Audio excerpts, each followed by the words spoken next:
Good evening. My name is Damon.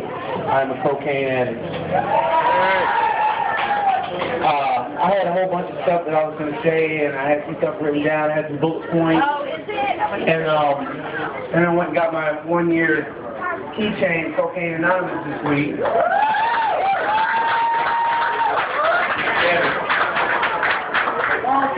I had the pleasure of hearing somebody else from drug court speak, and I couldn't help but to remember how ridiculous they sounded last year versus how together they sounded today. And then I started thinking that maybe I sounded that ridiculous a year ago, and now today I think I got it all together. So I scratched everything I was going to say. The program says, change you must, to die you will.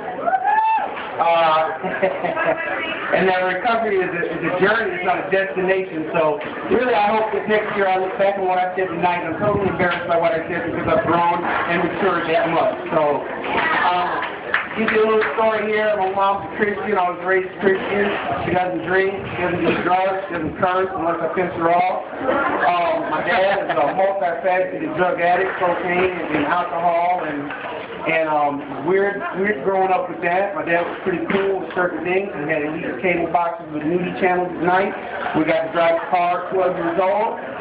We'd actually get locked in the room and forced to watch HBO or Showtime. So, I mean, there was lots of cool things as a kid, but I also got caught a lot of weird things. There was a lot of codependent issues, a lot of self-esteem issues. I had a lot of anger inside, so I learned early on how to manipulate people and to control people and to get what I wanted. And if I didn't get what I wanted, then I would humiliate you and brutalize you until you gave me what I wanted or agreed to let me do what I wanted to do. So that was in the beginning. I started stealing at a very young age. I got caught at 8 years old at the old Irishes on Easy Street. If anybody remembers Irishes, I got caught there. I got caught a little later on when I was 12. I got caught when I was 16. I got caught when I was 21. I continued to get caught stealing. I didn't start doing drugs until about 21 years old. I only got better at stealing once I started doing drugs. I started selling drugs to support my drug habit. And I knew I was in trouble the first night I had crack cocaine. I was selling crack, I had lots of crack, I'd never smoked it, and the night I smoked it, I just remember just looking and telling this is what they talk about right here, this is it. And then it went away, and I had to do it again. And I had to do it again, and my wife woke up the next day, and she said, "Then you're still smoking." So from the minute I started, I was hooked. There was no getting away from it. I spent the rest of my using career trying to manage cocaine and trying to fit it into my lifestyle. So from the drug usage at 21, started my arrest career, which ended up in a cycle of probation, violation for urine test, more probation, violation for urine test, house arrest, violation for urine test, and finally to jail. I get out, it's good for a while, and then it's back in trouble on probation, violation of urine test, and then routine goes over. So the last time I was on house arrest, I violated, and I had a probation officer really save the day for me. I know this guy named Dave Thompson, he runs drug court. I think that you're screwed up enough that you're a purpose candidate. Over and over that you cannot live with or without drugs. You have no idea how to maintain anything, and I'm going to get to the program. So, needless to say, I continued to smoke crack while he worked on getting me in the program. I missed my first interview with Dave because I got high all night and I couldn't stop. I rescheduled it for the next day and I didn't make it, although I had smoked the whole night before. I managed to stop an hour before I went to the interview. I got accepted into drug court and began some changes in my life that I would have never expected. Drug court in and of itself, I don't know how responsible they were for the changes. What they were responsible for was giving me a year of clean time with access to counselors, and they forced me into a program that said I need God. Yeah!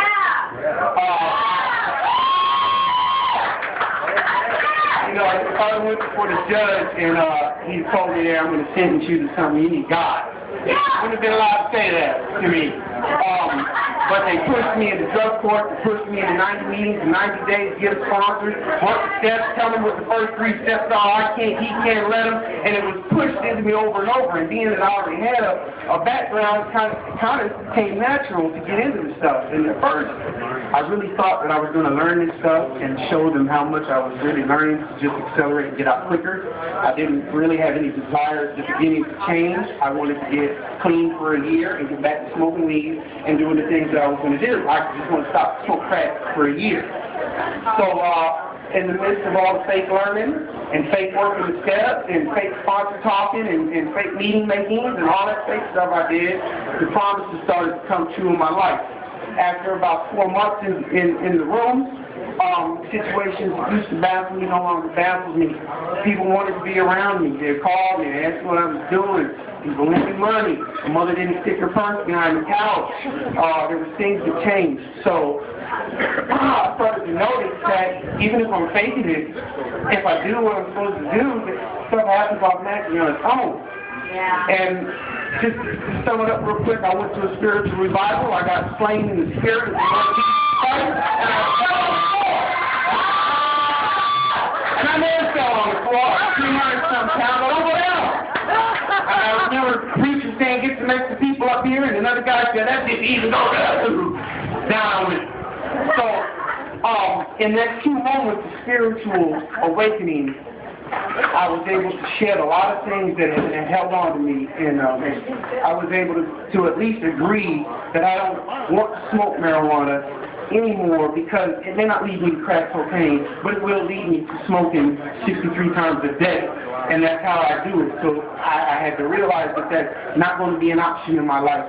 And there's many other things that the Lord has showed me that are not an option in my life. I never would have had a chance to see, hear, or understand what was going on if I hadn't been in a program that had drug tests 5 times a week, that had colors, that had all of this other stuff. That's absolutely what I needed to have a moment of clarity. So I thank Dave Thompson, I thank Chip Parks for signing me up. I thank Sarah and Scott and everybody and Carrie, everybody who's involved in drug court behind the scenes, people that I don't even know.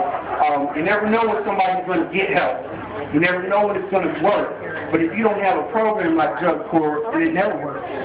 So you have to have something there for the people. Lots of us are going to fail, but some of us aren't going to fail. So I thank you guys for coming here. I wanted to see some more people, but